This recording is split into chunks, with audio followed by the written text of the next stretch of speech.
Olá, hoje é 25 de dezembro de 2025 e olha, antes de mais nada, um Feliz Natal para quem comemora. Enquanto muita gente está aí desembrulhando presentes, os mercados de commodities estão fechando os livros de um ano que, para ser sincero, foi uma loucura. E no centro disso tudo, um metal brilhou mais que todos: a prata.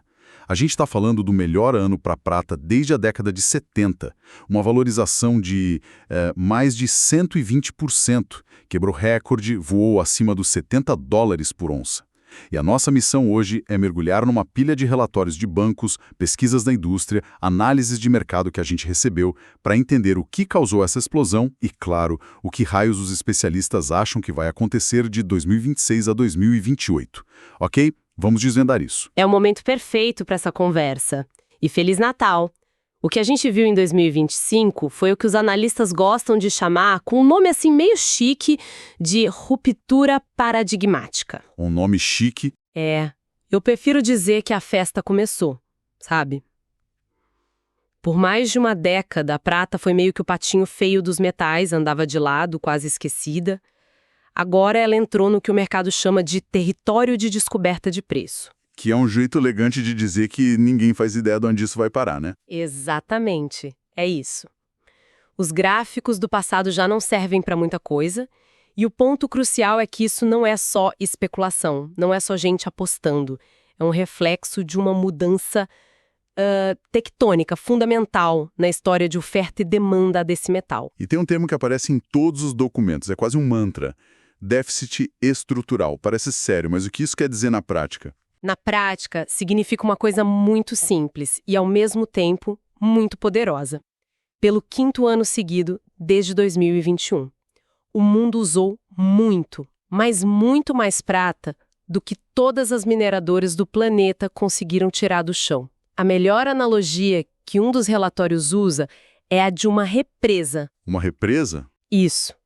Imagina que a quantidade de água saindo pelos canos para irrigação, para cidades, é sempre maior do que a chuva que enche o reservatório. No começo ninguém nota, mas ano após ano, o nível da água baixa, as margens secas aparecem, até que um dia você olha e percebe que o fundo está quase aparecendo.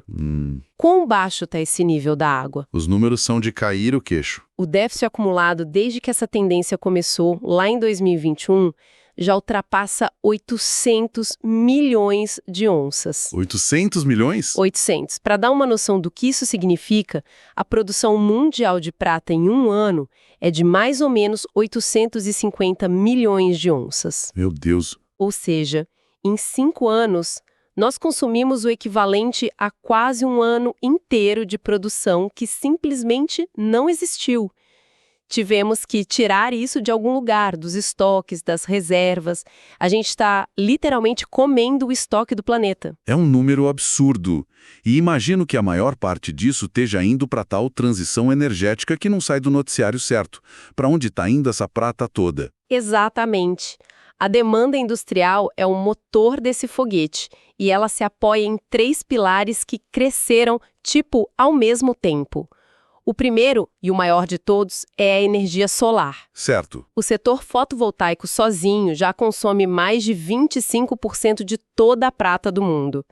Mas aqui vem um detalhe mais maluco que os relatórios destacam. Espera, deixa eu adivinhar. A gente está instalando mais painéis solares do que nunca. Isso também, mas não é só isso.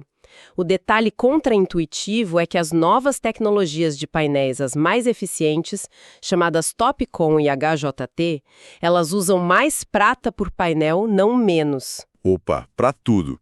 Isso bagunça completamente a minha intuição. A gente sempre pensa que o progresso tecnológico leva à economia de materiais, a fazer mais com menos. Por que aqui o contrário? É uma ótima pergunta, porque quebra a nossa lógica. Acontece que para capturar mais fótons de luz e converter em eletricidade com mais eficiência, essas novas células precisam de uma rede de condutores de prata mais densa e mais pura na superfície. Então, a busca incessante por mais eficiência energética está, ironicamente, aumentando a demanda de prata por painel. É um paradoxo fascinante. Uau! Ok, esse é o pilar 1. E os outros 2?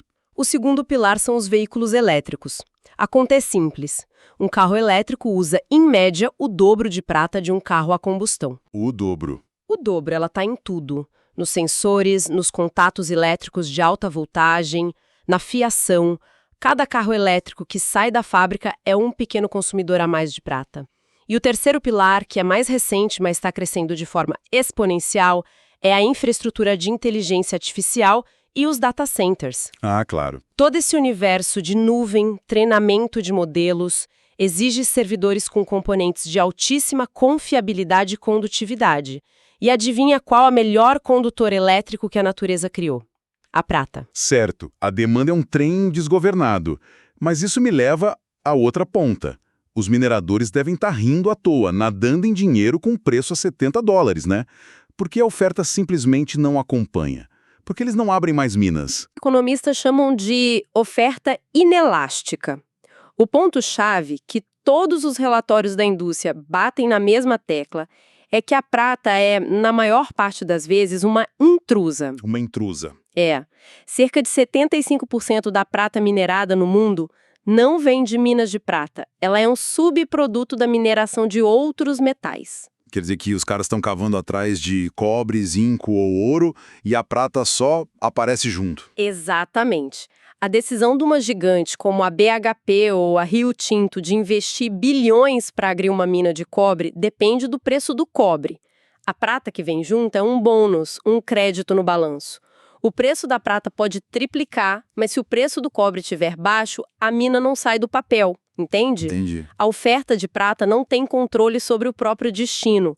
É como se o termostato da produção estivesse na mão de outros metais. A mineração primária venta. Mas e a reciclagem?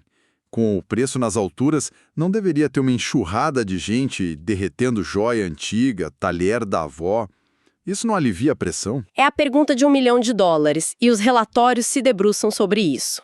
A reciclagem aumentou sim, mas ela enfrenta dois grandes problemas. Primeiro, muita prata usada na indústria está em quantidades tão pequenas, tão dispersas, tipo uma camada fina num chip de celular, que o custo de recuperar é maior que o valor do metal. Segundo, a maior parte da prata acima do solo já está em barras de investimento, em moedas, guardada por gente que acredita que o preço vai subir ainda mais. Eles não estão vendendo. Não estão vendendo. Pelo contrário, estão comprando mais. Então, a reciclagem ajuda, mas não chega nem perto de preencher o buraco do déficit. Ok, então. Demanda insaciável, oferta que mal se move. E aqui os relatórios começam a ficar bem técnicos, falando de estoques, da COMEX, da LBMA. Confesso que essa parte me deu um nó na cabeça. Dá para traduzir isso do mercadês? Claro. Pensa na COMEX, em Nova York, e na LBMA, em Londres, como os dois maiores armazéns do mundo. São cofres gigantes onde a prata física de verdade fica guardada, sabe? Certo. Os cofres. Isso. A prata que garante as negociações. O déficit estrutural que a gente falou, aquela água que está faltando na represa, está sendo coberto pela drenagem desses armazéns. Eles estão sendo esvaziados para atender a demanda do mundo real. E os estoques já estão nas mínimas de muitos e muitos anos. Então o mercado está mostrando sinais de que o metal físico está sumindo? Elas atingiram as máximas de 23 anos. Isso significa que está caríssimo e muito difícil conseguir pegar prata física emprestada. Quem tem não larga. Não larga. E isso nos leva a um risco que alguns analistas mais ousados mencionam, o de um short squeeze. Um short squeeze. Basicamente o risco de não ter prata suficiente para todo mundo que acha que tem. Precisamente. Imagina que existem 100 contratos de papel dizendo eu te devo uma barra de prata, mas no cofre só existem 50 barras. Enquanto todo mundo negocia só o papel, tudo bem. Mas se de repente um grupo grande de compradores decide que quer a barra física ao mesmo tempo, o sistema quebra. Não tem metal para entregar. Não tem?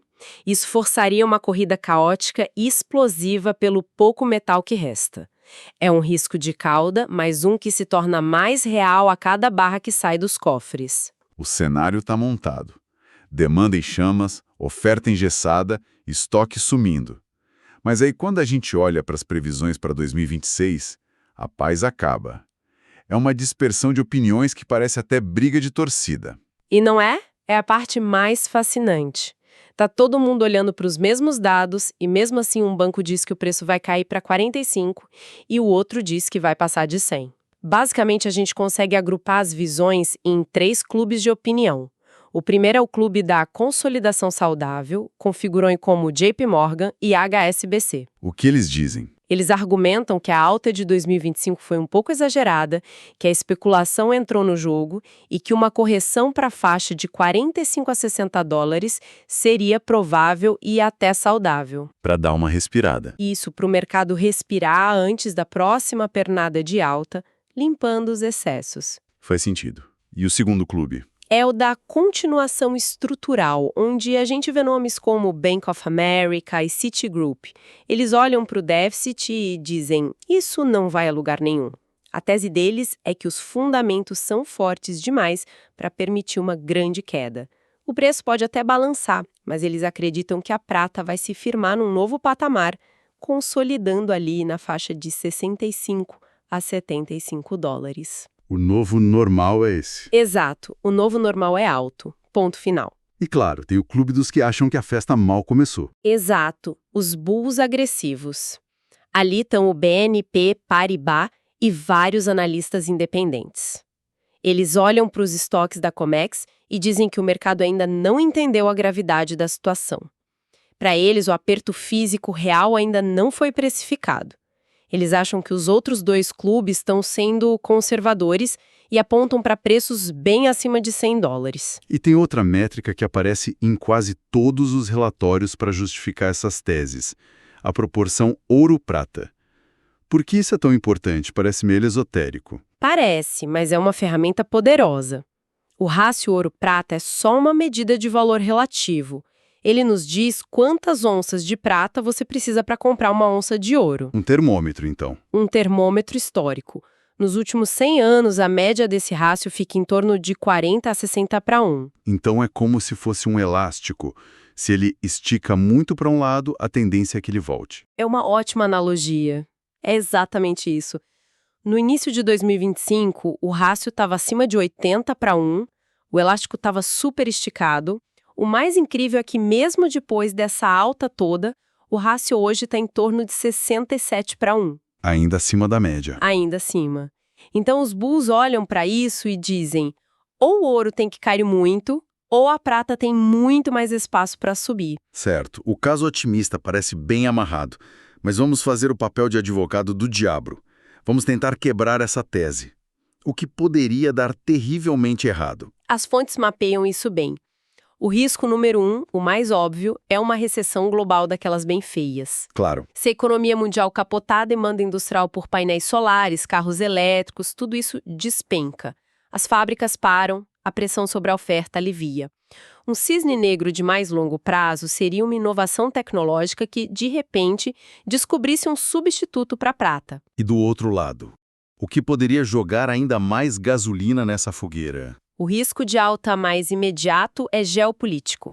Imagina uma crise política, uma greve geral prolongada no México ou no Peru, que são grandes produtores. Cortaria a oferta na hora. Da noite para o dia. E o cisne negro financeiro seria aquele que a gente já mencionou. Uma crise de entrega na Comex. Se um dia a Comex anunciar que não tem metal físico para honrar os contratos, o pânico seria instantâneo. Então, no fim, os relatórios desenham futuros bem diferentes dependendo do que vai pesar mais. Governos acelerarem radicalmente os investimentos em energia renovável, a demanda explode e os preços passam de 100 dólares. O segundo, que muitos consideram o mais provável, é o da consolidação e realidade. O mercado dá uma acalmada em 2026, talvez caia um pouco, mas depois retoma a alta gradual, sustentado por esses fundamentos. E o cenário pessimista, a bolha que estoura. É o cenário da correção profunda. Nele, descobre-se que a alta de 2025 foi uma grande bolha especulativa. A recessão global vem com tudo, a demanda industrial some e os preços desabam de volta para a faixa de 35, 45 dólares. Uau! Que encruzilhada. Então, para recapitular, a gente teve uma alta histórica em 2025, movida por uma crise real de oferta, E agora o mercado está completamente dividido, com projeções que vão de 45 a mais de $100 e com riscos gigantescos para os dois lados. Depois de analisar tudo isso, qual é a reflexão final que fica? Se a gente conecta todos esses pontos, a grande questão que emerge não é se a prata vai subir ou cair amanhã, sabe? A questão de fundo é se o papel da prata no mundo mudou para sempre. Tudo indica que a prata está deixando de ser só um metal precioso, tipo um primo pobre do ouro, para se tornar um recurso estratégico crítico. Com recurso estratégico. Tão essencial para a transição energética e para a era da IA quanto o lítio ou o cobre. E a provocação final que fica, a ideia para se pensar é esta. Talvez o mercado ainda esteja subestimando o que acontece quando uma força aparentemente imparável, a demanda da transição energética, colide com um objeto praticamente imóvel, que é uma oferta que não consegue crescer. O que acontece quando o mundo precisa desesperadamente de algo que simplesmente não existe na quantidade necessária? A resposta para essa pergunta é o que vai definir o preço da prata por muitos anos.